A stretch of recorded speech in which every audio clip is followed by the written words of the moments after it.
할렐루야. 반갑습니다. 모든 분들 같이 인사하겠습니다. 은혜 많이 받으시기 바랍니다. 우리 가정에서 들으시는 여러분들도 하나님의 은혜가 또 있기를 주의 이름으로 축원드립니다. 말씀을 보도록 하겠습니다. 우리가 이제 이스라엘 백성들이 광야 가운데서 지내는 모습들을 보게 됐죠. 그 사람들은 이제 하나님의 인도 가운데 있지만 200만이나 되는 사람들이 함께 움직이기 때문에 사실 쉬운 일들은 아닐 거라고 봅니다. 그렇기 때문에 원망도 때로는 하고 불평도 하게 되지요. 근데 그 백성들 전체의 원망과 불평도 있었지만 사실 또 감사도 있었고 하나님과 이제 동행하면서 움직이는 모습들이 분명히 있었을 것입니다. 근데 이제 전반적으로는 이제 그들의 삶에 있어서 원망과 불평이 이제 쏟아졌는데 그 200만이 되어지는 그 사람들의 그런 모습들이 아마 리더인 그런 아론과 미리암에게도 좀 전염이 됐었던 것 같아요. 그렇기 때문에 우리가 지난 시간에 살펴본 것처럼 민수기 12장에서는 이제 대제사장인 아론과 또 여선지자격인 이제 미리암에게도 그런 모습들이 나타납니다. 그래서 자기의 친동생이라는 보다는 이제 그 이스라엘 백성의 영적 권위, 하나님께서 주신 그 영적 권위에 도전하는 장면들을 우리가 볼 수 있었습니다. 이것 때문에 하나님께서 어떻게 보면 이제 그 이스라엘 백성들에게 징계를 내리시고 다시 그들이 회복되어질 때까지 진영이 움직이지 않았다라고 12장에 그렇게 끝을 냅니다. 그럼에도 불구하고 이제 하나님은 이제 계속적으로 그들을 인도하시고 이끌어 주시고 그 목표 지점인 가나안 땅까지 이제 인도하시는 모습들을 보게 됩니다. 그래서 오늘 13장에는 이제 거의 이제 가나안이 이제 눈앞에 보이는 그런 지역까지 그런 영역까지 온 겁니다. 이제 여기가 바란 광야라고 설명되어 있고 가데스 바네아라고 이제 지역명이 이제 명확하게 쓰여 있습니다. 오늘 말씀을 보시면 근데 어떤 사건이 나오냐면 우리가 이제 어떤 사물을 보거나 어떤 상황을 마주하게 되었을 때 사람마다 자기의 주관적으로 생각을 하지 않습니까? 그래서 똑같은 걸 보더라도 다른 것들로 다른 시각으로 보게 되어지는데 오늘 이제 말씀해 보면 오늘 제가 이제 이 설교 말씀도 엇갈린 보고다라고 이제 제목을 정했습니다. 그런 것처럼 똑같은 상황을 본 거예요. 똑같은 환경을 직면했는데 엇갈린 두 개의 반응이 나와 있습니다. 이것을 통해서 우리에게 주신 하나님의 은혜를 살펴보고 또 교훈을 얻을 수 있는 시간이 되었으면 좋겠습니다. 그래서 13장을 보시면 1절부터 17절까지, 16절까지 읽진 않았지만 이제 어떤 걸 말씀하시냐면 바란 광야에서 가데스 바네아라고 하는 곳에서 하나님이 모세를 부르신 다음에 말씀하세요. 12명 각 지파의 부령들 즉 지휘관들을 불러서 이제는 내가 너희들에게 줄 그 가나안 땅에 정탐을 하라고 말씀을 하십니다. 실질적으로 보시면 그 이스라엘 자손에게 주고 있는 이미 준 그러니까 하나님의 관점에서는 이미 준 거예요. 너희들에게 이미 약속했던 그 땅을 미래가 아니에요. 과거에 끝난 거예요. 이미 너희에게 이미 준 그 가나안 땅을 한번 가서 너희들 눈으로 보고 오게 하라라고 얘기합니다. 그래서 각 지파마다 한 사람씩을 다 뽑습니다. 근데 거기에 12명이겠죠. 12지파니까. 근데 거기에 우리가 익히 알고 있는 갈렙이라는 사람도 있고요. 그 다음에 눈의 아들 호세아. 근데 이 이름을 여기서 이제 하나님께서 여호수아라고 이름을 바꿔줍니다. 여호수아라는 뜻과 그 다음에 호세아라는 뜻은 다 똑같아요. 여호와는 구원이십니다. 이 뜻을 가지고 있습니다. 이렇게 계명을 해주신 다음에 이제 보내는 거죠. 그 다음에 17절부터 우리가 읽었던 본문인데요. 17절부터 이제 20절까지에 보시면 이제 모세가 그들에게 당부말을 전합니다. 어떤 경로로 가라고 얘기를 합니다. 그래서 네겝이라고 하는 지역 쪽으로 올라가라. 산을 올라가라. 그 다음에 너희가 봐야 할 것, 조사해야 될 항목들이 있는데 그게 뭐냐면 18절에 나오는 거예요. 그 땅이 어떠한지를 정탐하는데 곧 그 땅에 거민들이 살고 있는 거주자들이죠. 강한지 약한지 그리고 많은지 적은지 그러니까 그 사람들 어떤 그 키 뭐 이렇게 장대한지 또 그 사람들 숫자가 많은지 적은지 이런 것들을 조사해라. 그리고 19절에 보시면 그들이 사는 땅의 컨디션인데요. 좋은지 나쁜지 그다음에 사는 성읍이 진영인지 산성인지 이게 진영이 뭐냐면 그냥 성막이 아무것도 없이 그냥 장막촌 같이 이게 널브러져 살아가는 그런 모습인지 아니면 산성이라고 하면 요새를 얘기합니다. 그래서 이 벽을 쌓고 그 산성 안에 그 사람들의 요새로 되어 있는지를 조사하라고 지금 모세가 이야기를 해주는 거죠. 그리고 20절에 보시면 토지가 비옥한지 메마른지 또 나무가 있는지 없는지를 탐지하라, 조사하라 이렇게 명령을 내립니다. 그러니까 지금 세 가지 조건을 얘기하는 거예요. 세 가지를 봐야 돼요. 그 땅에 살아가는 그 사람들의 강함과 약함을 보고, 그러니까 거주민이죠. 두 번째는 그 사람들의 도시를 얘기하는 거예요. 도시의 형태가 어떤지를 조사해요. 세 번째는 그 토지, 땅의 조건이 어떤지를 조사해. 이 세 가지를 지금 이야기를 탐지하라고 얘기하죠. 그런 다음에 얘기합니다. 담대하라. 딱 얘기하는 거예요. 네. 이것들 딱 보고 쫄지 말고 좀 담대하라. 딱 얘기를 하면서 그리고 난 다음에 그 땅에 있는 실과 과일들을 좀 가져와라 라고 이야기합니다. 근데 20절에 보면 그때는 포도가 처음 익은 그런 시즌이다 이렇게 얘기가 되어 있죠. 그래서 그들은 이제 모세의 명령을 따라서, 이제 하나님의 명령을 따라서 모세가 지시한 대로 네겝이라고 하는 그 지역 쪽으로 해서 올라갑니다. 그래서 처음 도착한 곳이 어디냐면 22절에 보시면 헤브론이다 라고 얘기합니다. 이 헤브론 땅에 그들이 도착하게 되는데, 헤브론은 아주 이제 어떻게 보면 이 성경에서 좀 특별한 지역입니다. 아브라함과 이삭이 묻힌 땅이 헤브론이에요. 네. 그리고 나중에 이 갈렙이라고 하는 사람이 후에 가나안 땅에 들어갔을 때 기업으로 받을 땅이 바로 헤브론입니다. 그렇죠? 그 나중에 이 산지를 내게 주옵소서 했던 땅이 이제 헤브론 지역이 있는 거죠. 그 다음에 이제 다윗이 이제 유다에서 이제 왕이 된 다음에 통치할 때에 기점으로 삼았던 지역이 바로 헤브론. 여기가 바로 뭡니까 서울이라고 얘기하죠. 네. 수도가 되었던 지역이 바로 이 헤브론 지역입니다. 그럴 정도로 이제 이 성경에서는 헤브론이 아주 이제 특별한 지역으로 나오는 겁니다. 거기에 처음 도착했는데 성경에서 헤브론을 어떻게 설명하고 있냐면 22절에 보세요. 헤브론은 애굽 소환보다도 7년 전에 세운 곳이다 이렇게 돼 있어요.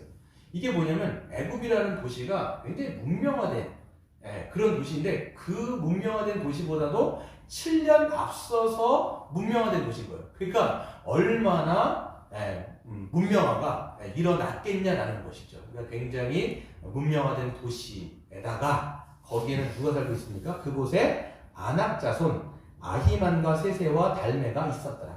이 사람들이 누구냐면 신명기 9장에 보시면 굉장히 기골이 장대하고 그 다음에 튼튼했던, 그러니까 어떻게 보면 뒤에 보면 자이언트, 거인 같다라고 얘기했는데 실질적으로 이 사람들의 키가 굉장히 큰 사람들입니다.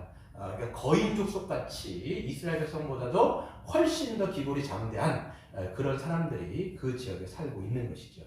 그러니까 지금 모세가 이야기했던 두 가지의 조건 중에서 보면 거주민들도 굉장히 강하고 그 다음에 도시화되어지고 요새화된 거예요.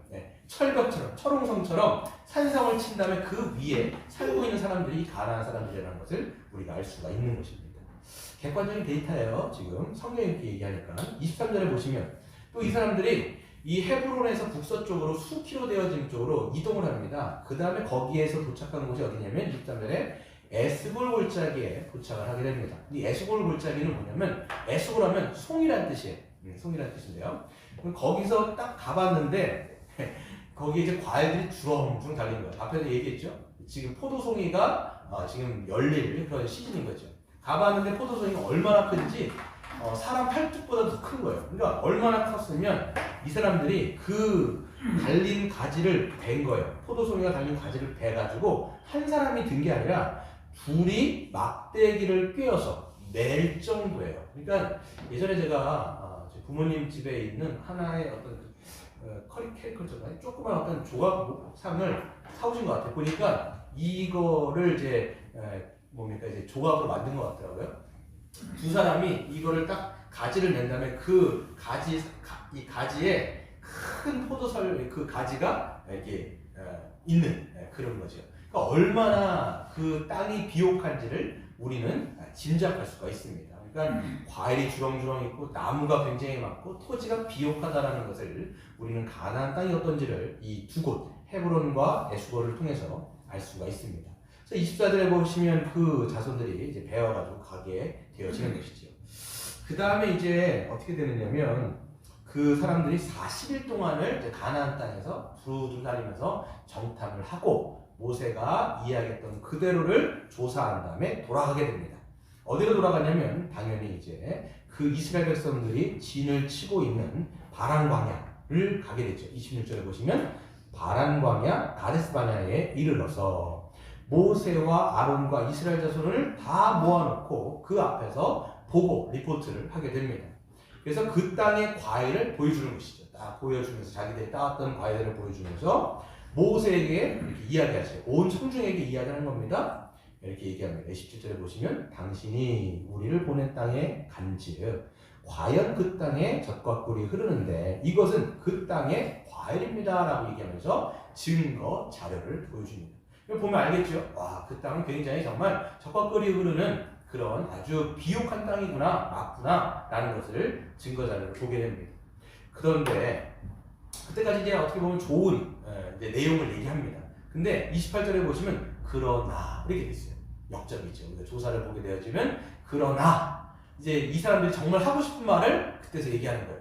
우리도 보면 칭찬을 먼저 한 다음에 본론부터 들어가는 것처럼 이 사람들도 먼저 좀 좋은 얘기하고 나중에는 이제 진짜 얘기를 하는 겁니다. 그러나 그 땅의 거주민은 강하고 성읍은 견고하고 요새화됐다는 거예요. 힘이 클 뿐만 아니라 거기서 안악자손을 봤습니다. 자이언트를 봤다는 거예요. 29절에 보시면 아말렉인은 남방 땅에 거주하고 헷인과 여부수인과 아모리인은 산지에 거주하고 가나안인은 해변과 요단가에 거주하더이다. 가나안 사람들이 한 민족으로 살아가는 게 아닌 거예요. 지금 여러 민족들 그 중에서 안악자손은 자이언트고 나머지 민족들도 뭐 이런저런 것 가운데 포진해 있는데 이런 사람들이 다 지금 우리가 거기 지금 가나안 땅에 들어가기만 하면 그런 사람들을 다 직면해야 되는 거예요. 그런 사람하고 싸워야 되는 거예요. 그러니까 지금 이게 우리가 싸울 그런 가능성은 거의 없다라는 것을 지금 얘기해주고 싶은 거예요. 이 사람들의 속마음은 뭐냐면 어떻게 들어가냐. 야, 저렇게 지금 사람들이 성들도 강하고 사람들도 강한데 저기를 우리가 어떻게 들어가갖고 싸워가서 저기를 취하냐. 말도 안 된다라는 것들을 전제로 깔고 얘기하는 거예요. 네. 근데 여러분 보시면요. 그 사람들이 조사한 것은 객관적인 데이터를 얘기하는 거예요. 지금 눈에 본 그대로를 전한 겁니다. 지금 그걸 여러분 아셔야 돼요. 그런데 이거를 이제 온 회중이 들었으면 어떤 마음이 들까요? 우왕좌왕하는 거예요. 지금 저기 전체가 지금 술렁거리면서 막 얘기 이곳저곳에서 안 그래도 지금 원망과 불평이 막 쌓여 있는데 그런 얘기를 들으니까 막 그 마음이 녹아내리는 거예요. 무릎이 주저앉는 거예요. 아, 또 여기까지 데리고 와서 또 우리 죽이려고 하는구나. 이런 마음으로 지금 사람들이 이런 모습들이 되어지는 것이죠. 이때 30절에 보시면 갈렙이 전체를 조용히 시킵니다. 다 이제 어떻게 보면 이 모든 좌우를 다 다스린 다음에 백성을 조용하게 하고 이르되 우리가 곧 올라가서 그 땅을 취하자 능히 이기리라 하나. 그렇죠. 갈렙과 여호수아는요 여기서 보면 이제 믿음의 고백을 하고 있는 것이죠. 아무리 그렇다 할지라도 모세가 담대라고 얘기하지 않았느냐. 또 하나님이 지금 이것을 우리에게 주시려고 지금까지 홍해를 건너게 하시고 광야를 건너게 하시고 지금까지 이 땅을 주시기 위해서 여기까지 우리를 인도하셨는데 당연히 하나님께서 주실 것 아니냐. 갑시다. 이렇게 믿음의 고백을 하고 있는 것입니다. 그런데 이제 또 31절에 보시면 그 올라갔던 사람들이 갈렙의 입을 탁 막아버리는 거예요. 네, 더 이상 말을 하지 못하도록 이야기하고 사실 여기에서는 말했다라고 얘기하는데요. 선동했다라는 말이 더 맞습니다. 사람들이 계속 선동하는 거예요. 계속 가가지고 이 사람들이 올라갔던 사람들은 이르되 얘기하는데 이게 선동이에요. 막 사람들을 자신들이 봤던 그리고 자신들이 생각했던 것에 오염되도록 계속 선동하고 있는 모습들을 우리가 볼 수 있습니다. 그러면서 얘기하는 게 뭐냐면 이런 방식으로 선동합니다. 우리는 능히 올라가서 그 백성을 치지 못할 거다. 우리 질 거다. 어떻게 이기냐. 그들은 우리보다 강하다. 그리고 32절 이스라엘 자손 앞에서 그 정탐한 땅을 악평하여 이르되 배드 리포트라고 있어요. 아주 그냥 그 땅에 대해서 아주 안 좋게 본 그대로 얘기하는 것보다도 더 폄하하여서 얘기하는데 이제는 그 사람들의 속마음이 나옵니다. 보세요. 우리가 두루다니며 정탐한 땅은 그 거주민을 어떤 땅이에요? 삼킨 땅이에요. 삼킨다는 게 뭐냐면 죽이는 땅이라는 거예요. 우리 들어가면 거기에 다 잠식돼서 죽는다. 그 땅은 죽음의 땅이고 그 땅은 멸망의 땅이야. 가면 우린 다 죽는 거야. 이렇게 얘기하면서 사람들이 그 땅에 가지 못하도록 이 열망의 지휘관들이 계속 선동하고 있는 것을 보게 되는 것이죠. 거기서 본 모든 사람들은 심장이 장대한 자이며, 여기서 보시면 동사를 보다라는 것을 지금 성경에서 굉장히 강조하는 거예요. 이 사람 봤잖아요. 보고 평가한 거예요, 지금. 안 보고 얘기한 게 아니라 실질적으로 보고 얘기하는 거예요. 보고. 본 자들이며. 33절 보세요. 거기서 네피림 후손인 아낙 자손의 거인들을 보았나니 우리는 스스로 보기에도 메뚜기 같으니 그들이 보기에도 그와 같았을 것이다. 보고. 이 사람들은 이 육신적으로 눈을 보면서 평가하는 게 이건 거예요. 결국은 이건 거예요. 우리 못 간다. 그들은 너무 강하다. 그들의 비교해서 우리의 자신을, 우리 꼬라지를 봤을 때 우리는 메뚜기다, 메뚜기. 그들의 밥이다. 이들에게는 지금 하나님이 안 보이는 거예요. 자신들이 메뚜기면요, 자신들이 믿고 섬기는 하나님은 어떤 하나님이에요? 메뚜기의 하나님인 거지. 그러니까 아무것도 보이지 않는 현실만을 보고 그 현실만을 직시하는 그들의 모습을 볼 수가 있는 것입니다. 그래서 그 사람들의 평가를 악평하고 있다라고 성경이 서술하고 있는 것이죠. 우리는 여기서 좀 얘기를 좀 해봐야 될 게 뭐냐면, 그들은 동일한 것을 보고도 왜 이렇게 엇갈린 보고를 하는가? 여러분, 물론 사람은요, 동일한 것을 보고도 다르게 평가할 수 있는 건 사실이에요. 아까도 말씀드린 것처럼 한 가지 사물을 보고 어떤 상황을 보더라도 사람마다 주관적인 것들을 다 하기 때문에 생각이 다르잖아요. 그러니까 각자마다 이야기를 할 수 있어요. 그런데 여기서는 그런 문제를 얘기하는 게 아니에요. 각자마다 생각이 다르기 때문에 각자마다 주관적으로 평가할 수 있다. 이 문제가 아니라 지금 어떤 문제를 접근해야 되냐면 믿음의 문제. 이건 지금 하나님의 약속을 믿느냐 믿지 못하느냐의 문제인 거지, 주관적인 평가를 하는 것과는 전혀 다른 차원의 이야기라는 것을 우리는 알 수 있습니다. 10명의 지휘관은요, 자신이 본 그대로를 여러분 사실 객관적으로 이 사람들이 말한 거예요. 거주민들은 거인과 같고 도시는 요새로 둘러싸인 산성과 같고, 그다음에 토지는 기록하여 좋은 땅이라고 이야기한 것은 굉장히 정확한 분석이 맞습니다. 그 다음에 믿음이 없는 속마음들을 드러내는 것들을 보게 되는 것이죠. 그게 뭐예요? 바로 그 땅이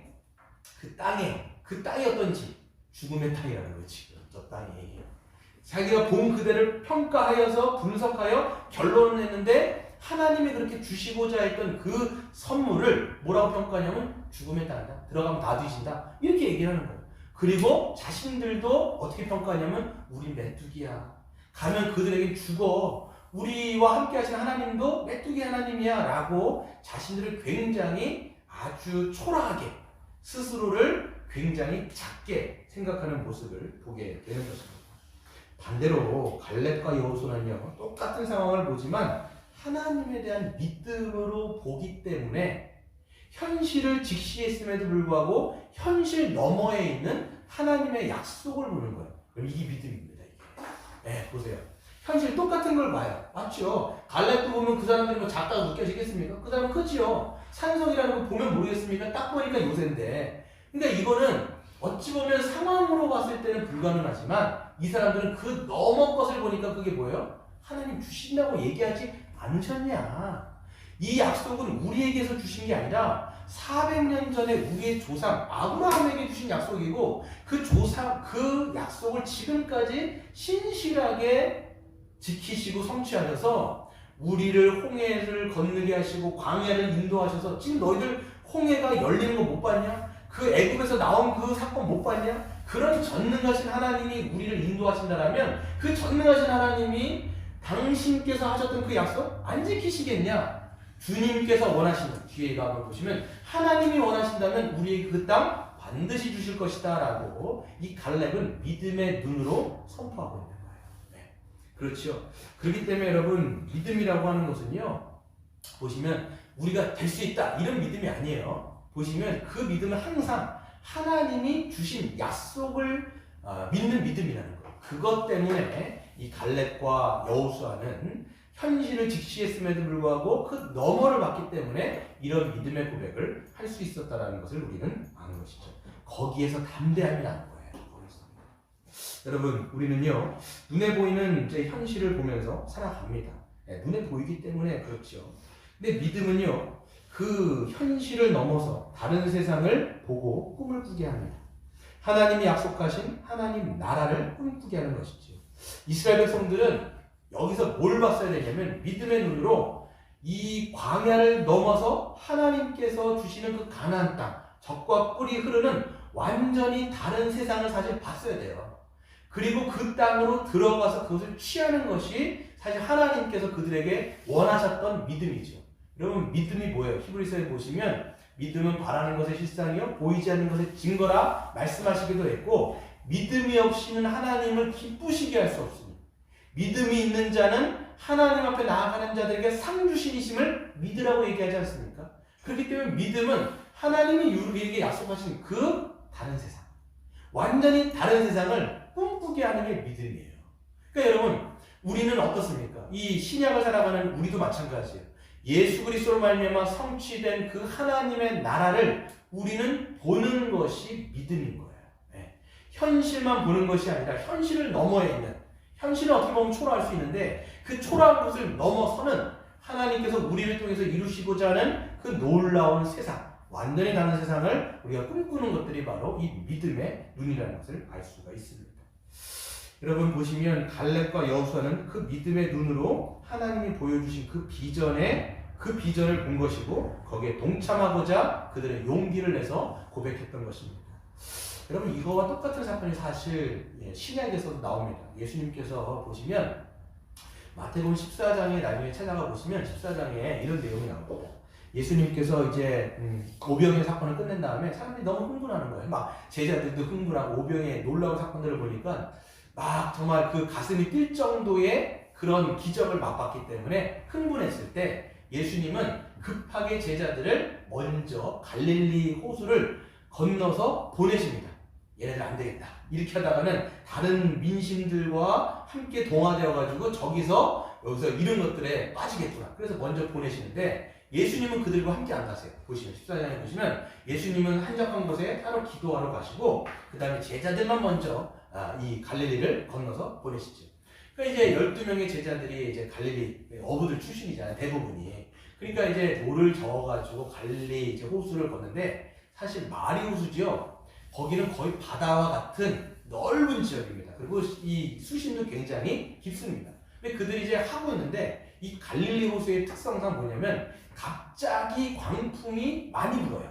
성경에 보시면 갑자기 광풍이 부는 그런 사건들을 많이 보지 않습니까? 실질적으로 갈릴리 호수가 지형적인 어떤 면 때문에 갑작스럽게 그렇게 광풍을 만나는 그런 기후변화가 심했다라고 이야기를 합니다.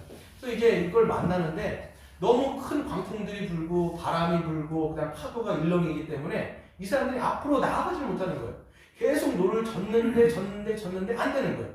근데 이 사람들이 밤 11시, 12시, 그다음에 새벽이 넘을 때까지도 앞으로 전혀 나아가지 못하는 거예요. 그래서 이 사람들이 어디 있냐면 그 성경을 보시면 바다 한가운데에 더 이상 나아가지 못하고 있는 거예요. 그래서 기진맥진하면서 어부 출신에도 불구하고 기진맥진해갖고 모든 것을 포기하고 있는 그쯤에 그때 밤사경이라고 써 있습니다. 밤사경은 새벽이에요. 새벽 3시쯤 되는데 그때 저 멀리서 여러분 그 당시에 등대가 있었겠습니까? 그냥 바다 한가운데 수심이 가장 깊은 곳에서 캄캄한 그런 칠흑 같은 밤에 있는데 희끄무리함이 오니까 놀란 거예요. 사람들이 뭐라고 얘기합니까? 유령이다 막 소리를 치면서 그냥 시겁하고 있는데 희끄무리한 것이 오더니 뭐라고 말씀하시냐면 두려워하지 말라, 내니 두려워하지 말라 라고 말씀하십니다. 누구셨냐면 바로 그게 그들이 섬기는 그 예수님이었죠.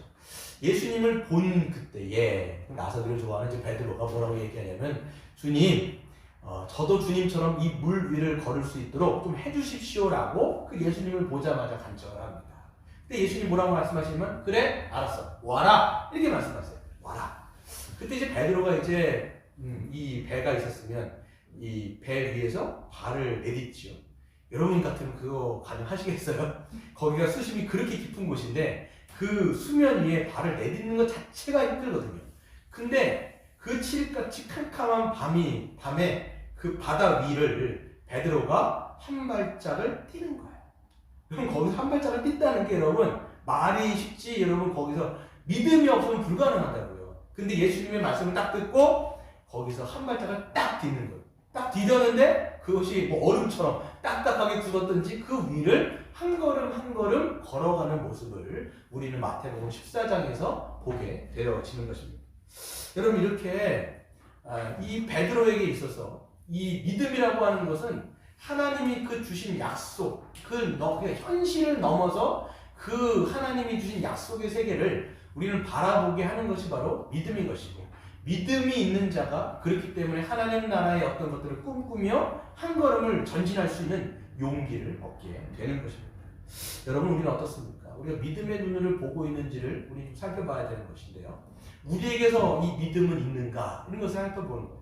여러분 우리가 이제 교회를 이제 바라볼 때, 여러분의 가정을 바라볼 때 어떤 눈으로 우리가 믿음을 어떤 눈으로 바라보고 있는가? 이건 사실 이제 생각해봐야 될 문제죠. 우리가 생각할 때 어떻게 보면 그냥 우리 교회를 생각할 때 하나님 나라의 현실하고 이야기를 하지만 정말 우리가 하나님 나라의 현실가 이루어지고 있는가? 이걸 볼 때 초라할 수 있어요. 미미할 수 있습니다. 별로 어떤 열매들이 안 나타나는 것처럼 보일 수 있어요. 그리고 사람들의 성장이 굉장히 안 나타나는 것처럼 변화가 없는 것처럼 뭐 더디지만 그렇게 보일 수가 있단 말이에요. 그럼 참 뭐야 성경은 이렇게 하나님 나라의 현실가 교회라고 이야기하는데 정말 하나님께서 약속하신 대로 이렇게 이루어지는 게 맞는가라는 의심이 되어지고 의구심이 되어지죠. 그러면 우리 생각할 때 하나님의 말씀과 현실이 너무나 현격한 차이가 있으니까 이것들을 바라보지 못하면 점점 우리의 마음이 다운되는 거죠. 여러분 가정도 마찬가지입니다. 이 생각이 들면 우리가 이 성도들을 바라볼 때, 제가 이제 생각할 때 성도들에게 있어서 근데 이제 믿음의 눈으로 바라보면 어떻게 되느냐? 우리가 이 믿음의 눈으로 바라볼 때 그 안에 있는 잠재적인 어떤 가능성들을 이제 보게 되어지는 것이죠. 성도들 안에 있는 그 말씀으로 자라가게 되어질 어떤 그 잠재적인 역량들을 보게 되고요. 그들이 말씀으로 자라갔을 때 은사를 발견하고 은사를 통해서 하나님을 섬기고 그 사람들이 그리스도의 장성한 분량까지 함께 자라가게 되어지는 모습들을 점점 믿음의 눈으로 볼 때는 그 하나님의 나라의 잠재적인 그 가능성을 잠깐 보게 되는 것입니다. 우리 주님도 이렇게 말씀하시는 것을 보게 됩니다. 예수님께서 마가복음 4장 30절에 보시면 이렇게 말씀합니다. 우리가 하나님의 나라를 어떻게 비교하며 또 무슨 비유로 나타낼까?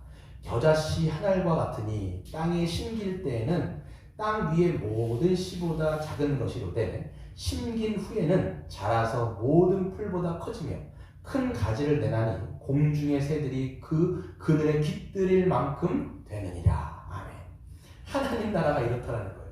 작은 겨자씨, 여러분 겨자씨 보셨죠? 예전에 누가 한번 갖고 와서 봤는데 이게 점 하나예요. 점 하나 찍힌 건데 그게 땅에 딱 떨어졌는데 그 땅에 떨어진 그 겨자씨가 점점 어떻게 됩니까? 이게 이제 뿌리가 내려지고 그 위에 줄기가 되어지고 가지를 뻗게 되어지고 열매가 맺게 되고 그다음 풍성한 가지를 맺게 되어지는데 얼마나 큰 아름드리의 나무가 되어지는지 공중의 새가 와가지고 깃들 정도의 그런 놀랍고 풍성한 열매를 맺게 되는 것이 하나님 나라의 모습인 것이고 이것이 주님께서 십자가를 통해서 우리에게 주신 그 생명력 있는 교회가 그런 하나님 나라의 가능성을 가지고 있다라고 주님께서 말씀하시는 거예요. 그러니까 여러분 씨앗에는요 이미 그 공중에 깃들일 만큼의 놀라운 풍성한 나무가 이미 DNA로 들어가 있는 거예요. 믿음의 눈은요 그 겨자씨가 하나는 굉장히 작지만 믿음의 눈을 보면 그 안에 있는 수많은 가치와 수많은 그 가능성들을 보는 것이 하나님 나라의 그 믿음의 눈을 가진 자의 모습인 거예요. 오늘 이제 우리 어린 애들 이제 아이들 2020년 이제 종무식을 하면서 아이들의 얼굴을 봤습니다. 이 아이들의 얼굴을 보면서 가능성을 보는 거예요. 아이들 키도 작고 아직까지 여리여리하고 하지만 그 아이들 가운데 잠재되어 있는 역량, 그게 여러분 누구의 가능성이겠습니까? 하나님의 가능성이죠. 그렇기 때문에 그 아이들이 지금은 작고 그렇지만 그 아이들이 자라서 이 교회의 기둥이 되어지고 이 교회의 기둥이 될 뿐만 아니라 사회 곳곳에 나아갔을 때 빛과 소금의 역할들을 감당하게 될 그런 그런 역량을 가진 아이라는 것을 우리가 보게 되는 것이죠. 우리는 그렇게 가정을 보고 그렇게 교회를 보고 그렇게 아이들을 보면서 우리가 믿음의 눈으로서 고백하면서 나아가는 여러분 되시기를 바랍니다. 반대로 근데 믿음의 눈이 없으면요 현실만 또한 직시하게 되는데요.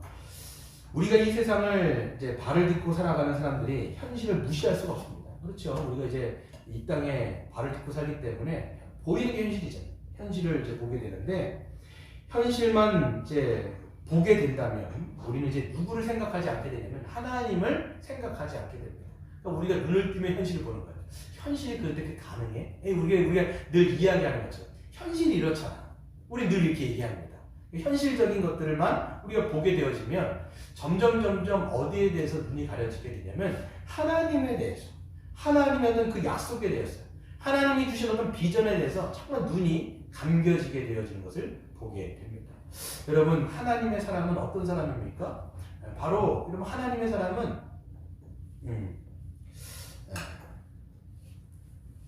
그래서 여기서 이제 달려지는 것이 뭐냐면 땅에 속한 자와 이제 하늘에 속한 자가 이제 구분이 되어지는 것이죠.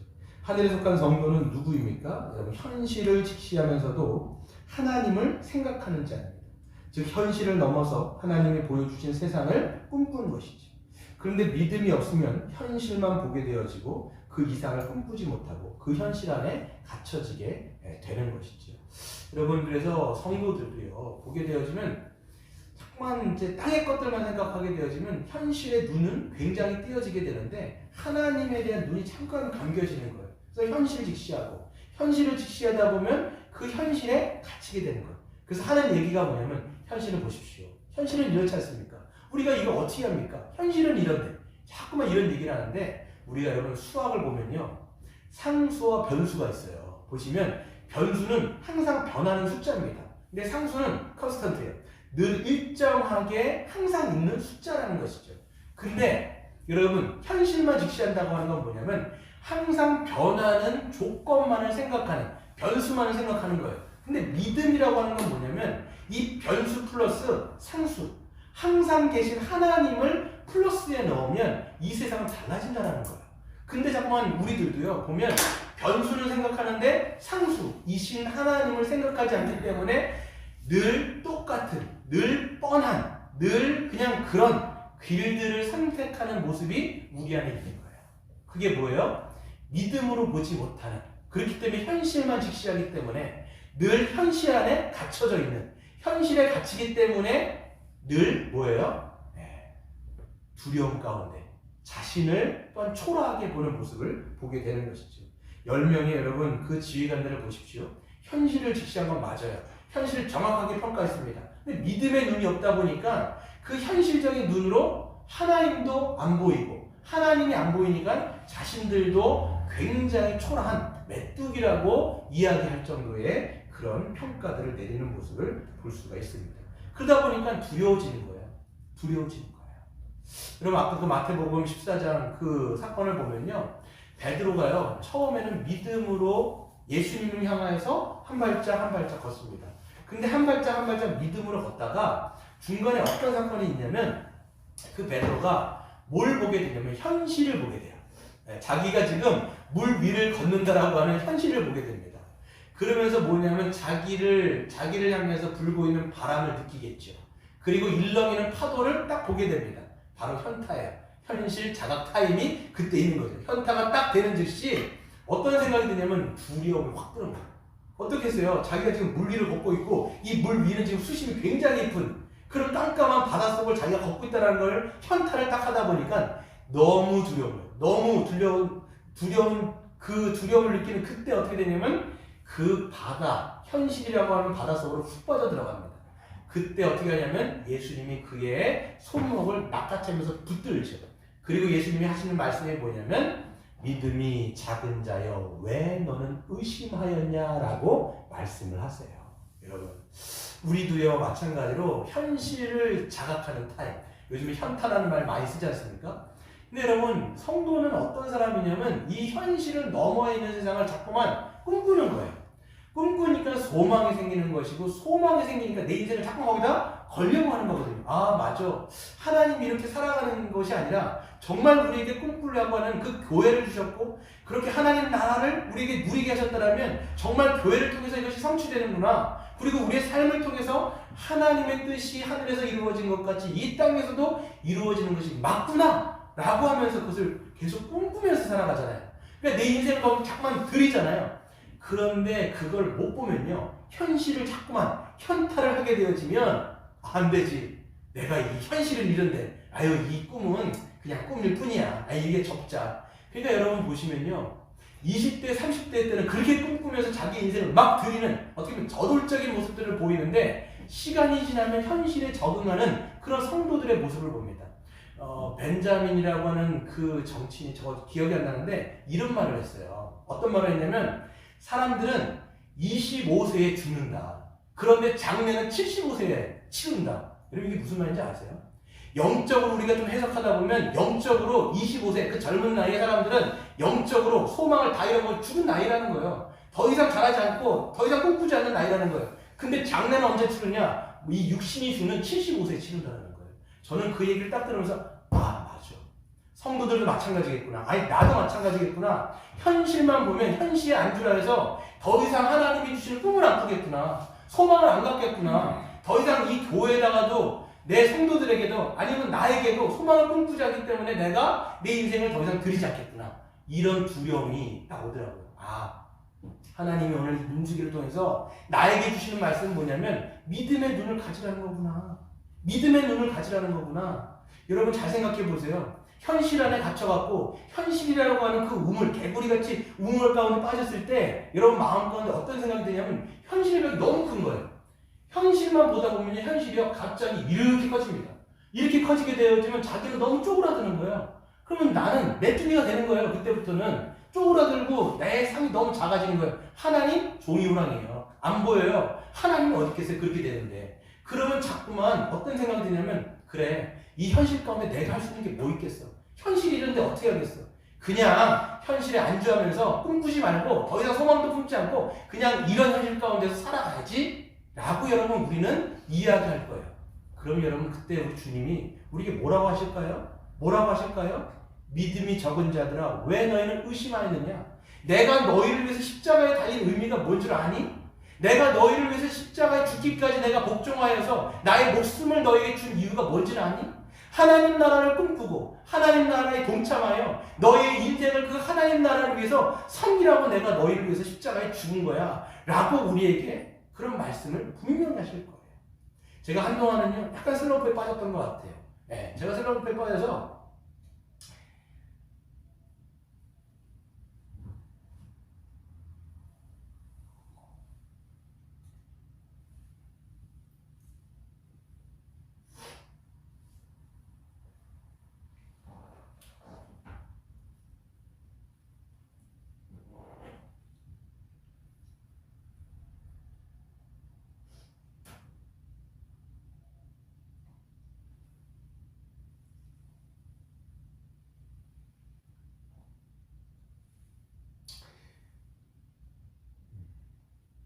그렇기 때문에 하나님께서 우리에게 그 주시는 그 꿈이 무엇인지 교회를 통해서 우리가 가정을 통해서 믿음을 갖는다는 게 무엇인지를 저는 그 본문을 통해서 느끼는 것이죠. 여러분 현실 세상은 현실을 직시하라고 말을 합니다. 내가 뭘 할 수 있는데 그냥 현실에 순응만 하고 말을 하는데 여기에 들려줄 대답이 있습니다. 제가 이제 최명희 씨의 홈불이라고 하는 그 소설에서 이런 내용이 나오는데 읽어드리고 마치도록 하겠습니다. 눈 멀고 귀 먹어 민둥하니 맞바닥 봉창이 된 달걀 껍데기 한 겹 그까짓 것 어느 귀퉁이 모서리에 툭 때리면 그만 좌르르 속이 쏟아져 버리는 알 하나 그것이 바위를 부수겠다. 온몸을 던져 치면 세상이 웃을 것이다. 하지만 바위는 아무리 강해도 죽은 것이요 달걀은 아무리 약해도 산 것이니 바위는 부서져 모래가 되지만 달걀은 깨어나 바위를 넣는다. 여러분 이 세상이라고 하는 바위는 강해도 죽은 것이죠. 부서져 모래가 되는 것입니다. 하지만 성도는 달걀에 살아 생명력이 있는 것이죠. 예수 그리스도께서 우리에게 주신 그 부활의 생명력이 있기 때문에 우리는 그 높다라고 생각하는 그 현실의 벽을 넘어 우리가 그리스도께서 우리에게 원하시는 그 꿈들을 우리가 꿀 수가 있는 것입니다. 여러분, 우리 가운데 혹시 이미 나이가 젊음에도 불구하고 25세 때, 이미 35세 때 이렇게 그 꿈을 꾸지 않고 죽은 그런 분들이 있다라면 오늘 이 시간 하나님께서 우리에게 주시는 그 믿음의 눈을 통해서 다시 한번 하나님이 왜 우리에게 십자가의 죽음을 통해서 부활의 생명을 우리에게 넣어주셨는지를 다시 한번 자각하고 하나님 나라의 그 꿈을 함께 꾸시는 저와 여러분 되시기를 주의 이름으로 축원드립니다.